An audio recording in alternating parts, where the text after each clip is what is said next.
Las opiniones vertidas en el siguiente programa son responsabilidad exclusivamente de los conductores e invitados y no representan, necesariamente, la opinión de quienes forman parte de TV UGED. Sin embargo, han sido incluidos en la programación como fomento a la libertad de expresión.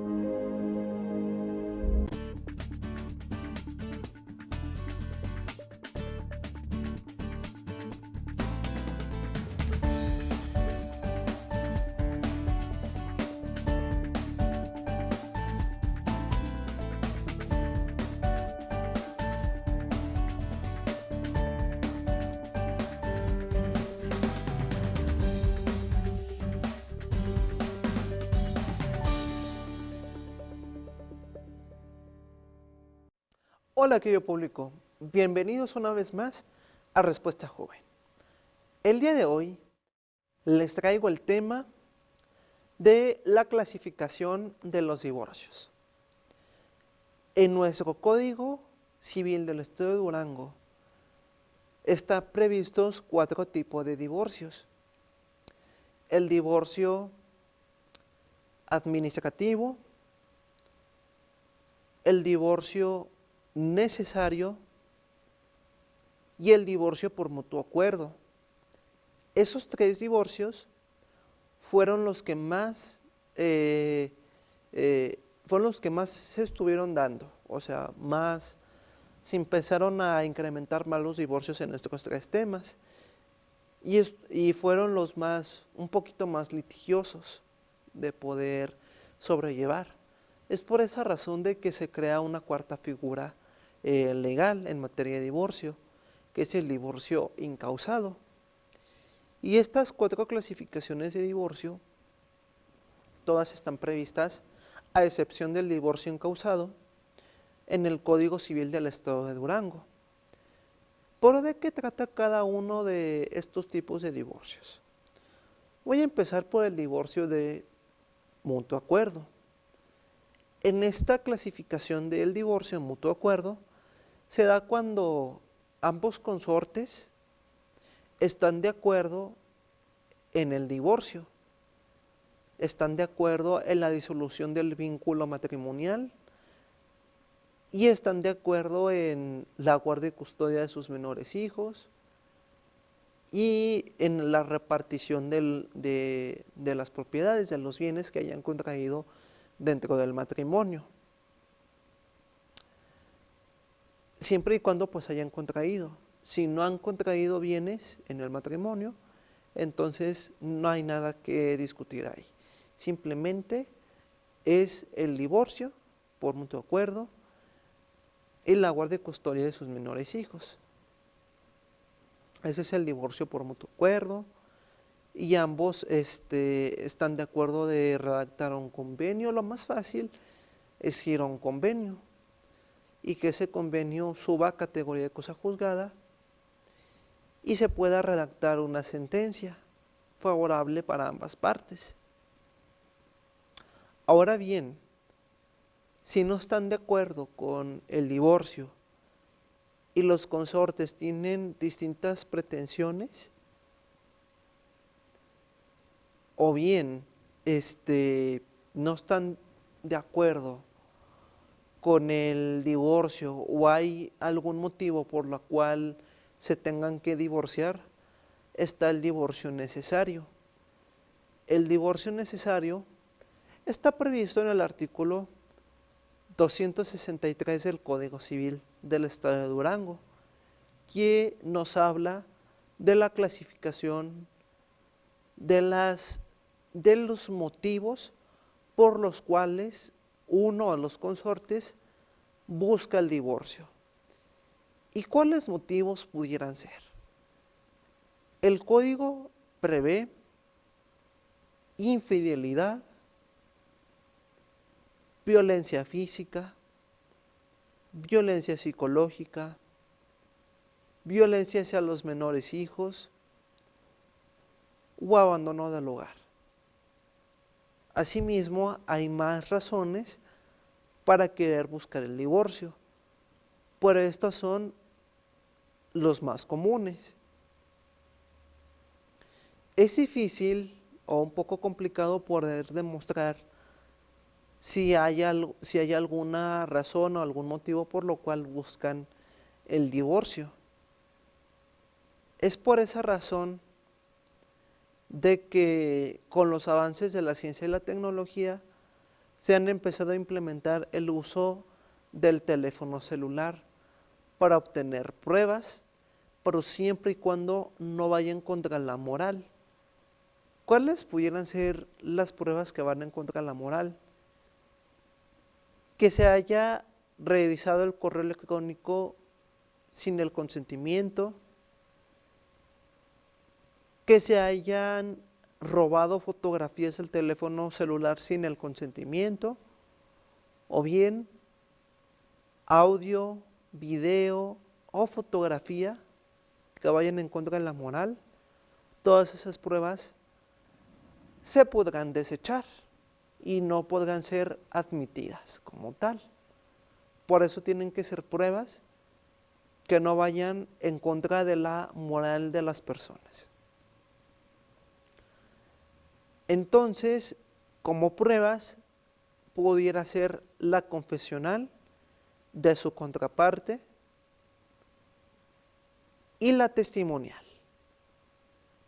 que son dos de las pruebas más importantes y fundamentales para la estructura de la demanda inicial. Bueno, una vez de que ya tengas esas pruebas, lo que va a pasar después es que el juez las va a admitir. Pero antes de entrar a ese tema, me gustaría hablarles sobre el divorcio administrativo. El divorcio administrativo, como primer requisito, es que los hijos sean mayores a 28 años de edad, no de 18 años, porque hay una confusión. Es hasta los 28 años de edad. Y es que así lo previó el legislador al momento de que redactó pues los artículos. Pero bueno, ese es un requisito muy importante, que tenga 28 años de edad, y bueno, ese es el fundamental. Generalmente pues ya lo tramitan personas ya muy mayores, ya de la tercera edad, o bien que hayan cumplido con este requisito fundamental. Por último, y no menos importante, es el divorcio incausado. El divorcio incausado es la figura legal en la que más se ha utilizado actualmente. Esta figura no está prevista en el Código, pero existe jurisprudencia que emana la Suprema Corte de Justicia de la Nación, que es similar a los artículos, tienen el mismo peso legal que los artículos. Entonces, se toma en consideración las jurisprudencias de la Suprema Corte, y es ahí donde está previsto el divorcio incausado. ¿Y por qué el legislador creó esta figura? Bueno, esto se suscita por el desarrollo de la libre personalidad. Quiere decir de que el Estado no te puede obligar a estar con una persona en la cual ya no quieres vivir una vida en matrimonio o estando en concubinato. Es por esta misma razón de que el legislador dijo, ok, vamos a crear una cuarta figura legal, que es el divorcio incausado. Bueno, más bien no sería el legislador, aquí hay una corrección, más bien serían los jueces y juezas de la Suprema Corte de Justicia de la Nación. De ahí nace las jurisprudencias. El legislador es el que redactó las leyes y esas están previstas en el Código Civil del Estado de Durango, pero las jurisprudencias son las que emana la Suprema Corte de Justicia de la Nación. Y bueno, como ellos lo emanan, muchos de los abogados toman como base la decisión o la jurisprudencia que haya emanado para poder emitir el divorcio por la vía encausada. Cuando se admite este divorcio, se tiene que correr traslado a su contraparte. Es muy importante que sepan el domicilio de su expareja para correrle traslado de la demanda, porque, como ya hemos tocado en otros programas, es una obligación que tiene el Poder Judicial y que tiene la obligación su contraparte de siempre correrle traslado de la demanda. Y bueno, público, ahorita seguimos continuando con este tema después de esta pausa cultural.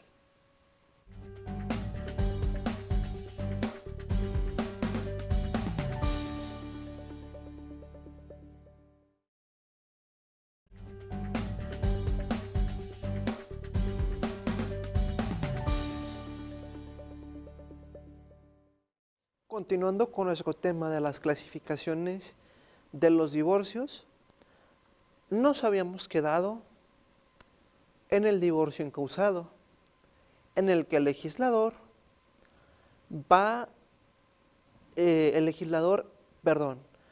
los jueces y juezas de la Suprema Corte, los ministros de la Suprema Corte de Justicia de la Nación, son los quienes emitieron la jurisprudencia para que esto se haga legal y que se cumpla el derecho. El Estado no te puede obligar a estar con una persona que ya no quieres, no amas y no quieres hacer una vida concubinaria o una vida de matrimonio y buscas el divorcio encausado. Y bueno, y como algo importante es que se le corre traslado de la demanda. Es fundamental, porque si no tienes el domicilio exacto de la persona, va a ser muy difícil de que te puedas divorciar. Hay otras maneras de buscar de darle una notificación a la persona, ya sea a través de los edictos publicados en el periódico o bien en los estrados de los juzgados familiares. Esto con el fin de que le puedas dar una notificación a la persona. Asimismo, el juez de lo familiar puede solicitar de que se giren los oficios correspondientes a todas las dependencias de gobierno. Esto, ¿cuál sería el fin? De que las dependencias estatales o municipales rindan su informe si a través de su base de datos se encuentra información acerca de esta persona por la cual buscan pues el divorcio. Una vez de que ya tengan concretado el divorcio o antes de concretarse, se tiene que ver la guardia y custodia. ¿De quién se va a hacer cargo los menores hijos? Siempre y cuando hayan procreado hijos. Si no es el caso, entonces ya se sigue hasta la repartición de los bienes como tal.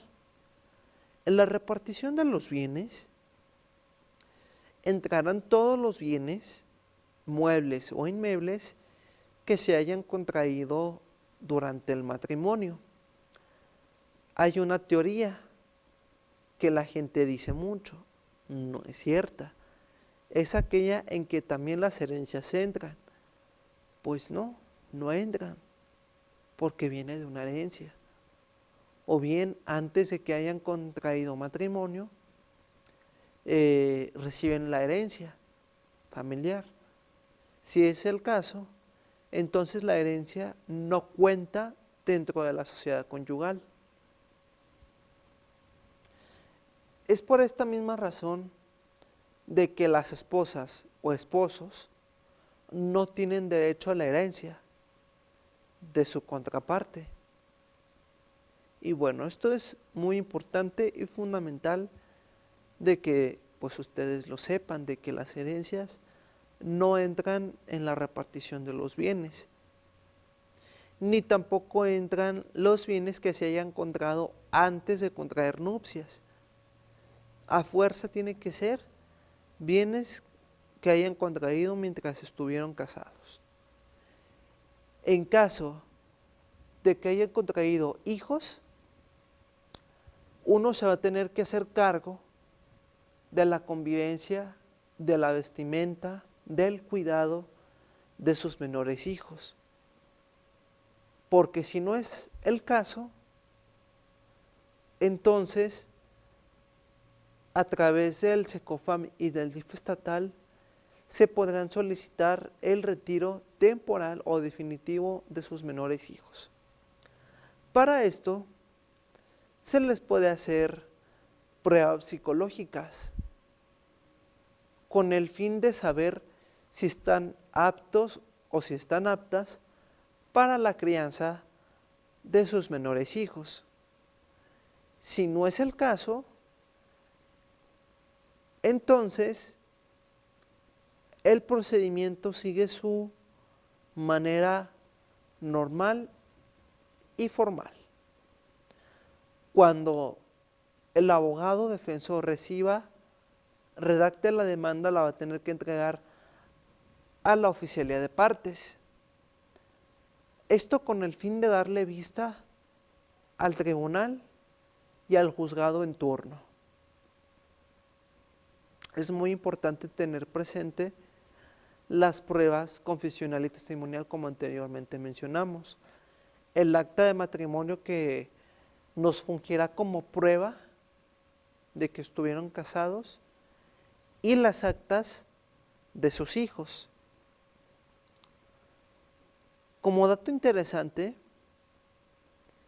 si no tienen el apellido del padre o de la madre, va a ser difícil comprobar de que realmente sean sus hijos. Y ojo, porque este error lo cometen mucho las mujeres, ya sea por el enojo o por cualquier otra emoción, deciden quitarle el apellido al padre. Y si le quitan el apellido al padre, no van a poder solicitar la pensión alimenticia para sus menores hijos. Entonces eso va a ser algo complicado de que se compruebe. Se podrá comprobar siempre y cuando tengan los apellidos o a través de una pericial. ¿A qué me refiero con la pericial? De que un perito haga una prueba de ADN y se logre comprobar que es hijo de sangre. Si no es así, entonces va a estar difícil. ¿Por qué? Porque a veces algunas personas optan por quitarse la responsabilidad de otorgar una pensión o de pelear la guardia y custodia de sus hijos, o simplemente pues el abandono como tal de los hijos. Batallan mucho para solicitar esta prueba de ADN. Asimismo, el cónyuge va a tener que otorgar una pensión alimenticia y esto dependerá de cuántos hijos hayan contraído, porque bueno, hay un precepto en el derecho que dice que no se le puede exigir lo imposible. ¿Y a qué va? No se le puede exigir una pensión alta si primeramente no tiene un trabajo formal o un trabajo en donde pues esté bien remunerado. Si tuvieron 2 o más hijos, generalmente el juez de lo familiar va a otorgar un 70% de pensión alimenticia para sus menores hijos. Y esto podrá ser cumplido ya sea semanal, quincenal o mensualmente, pero no puede fallar la pensión alimenticia. Y bueno, muchas personas también, mucha gente opta por decir, no quiero que me dé nada de pensión alimenticia. Están en un error. ¿Por qué? Porque están privando un derecho que no es de ustedes, es de sus menores hijos. Y el padre o madre está condenado hasta los 18 años de edad de seguir otorgando la pensión alimenticia. Y una vez concluido la mayoría de edad, y si aún se encuentra en casa y estudiando, de igual manera podrá solicitar la pensión, pero ya no alimenticia, una pensión para apoyo económico, para continuar los estudios, porque el padre y la madre todavía está en su obligación a dar la pensión siempre y cuando sus menores hijos se encuentren debidamente estudiando, matriculados y que estén viviendo en casa. Si es en caso contrario, de que ya no vive en casa y que ya no estudie y que haya hecho una vida concubinaria con otra persona, se pierde el derecho a obtener la pensión alimenticia. Es por esa razón de que tengan los apellidos de la padre o madre y que todo esté hecho conforme a derecho. Suena a una frase, pero es verdad. Es por esta razón de que el Estado ya salvaguardará los derechos de las personas a ya no tener una vida concubinaria o en matrimonio. En todas las demandas es importante el traslado. Entonces, asegúrense de tener siempre el traslado de la demanda. Y si es mejor, y como consejo que yo les doy desde mi persona, es que no metan, si son menores hijos que todavía no saben muy bien de lo que están pasando, no metan a sus menores hijos porque puede causar un daño psicológico y emocional. Y es mejor que se vayan a una junta de aveniencia o un convenio para no afectar la esfera familiar. Por mi parte, sería todo. Nos vemos en un siguiente programa. Gracias.